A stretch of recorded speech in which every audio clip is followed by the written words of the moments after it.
طريقة فتح المواقع التي عليها ضغط كموقع تسجيل سكنات عدد 3. نبدأ على بركة الله. الخطوة الأولى، نفتح موجة أوامر CMD ونكتب الأمر الذي سوف أتركه في صندوق الوصف على قناتنا اليوتيوب طبعا، ونضغط Entry. بعد الانتهاء نغلق CMD تاعنا ونذهب إلى برنامج DNS. نفتح البرنامج تاعنا، نخلي لكم رابط التحميل تاعه في صندوق الوصف كذلك، ونضغط على لونسي تيست DNS. نتركه يفحص حتى ينتهي، ونذهب إلى فتح المتصفح تاعنا. ملاحظة، الطريقة تعمل على متصفح فايرفوكس فقط، لا تعمل على متصفح آخر. نذهب نفتح المتصفح تاعنا ونذهب إلى موقع تسجيل سكنات عدد 3. ننتظر قليلا.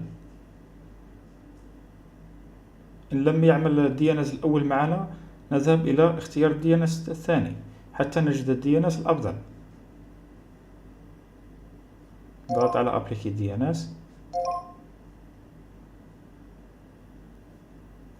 ونذهب إلى الموقع.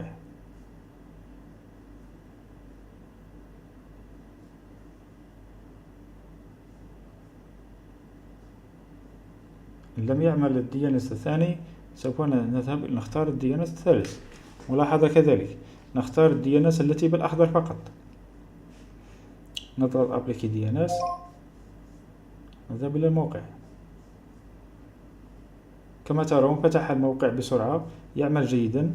وخوتي الفرصة هذه ما نضيعهاش، نسجل روحي بسكنات عدل عبر إدخال رقم التعريف الوطني ورقم الضمان الاجتماعي ورقم الهاتف، ثم رمز التحقق كابتشا.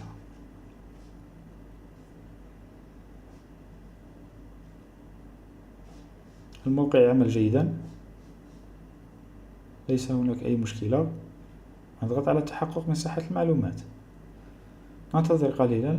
يظهر معنا الرقم نتصل به لكي تفعيل الحساب.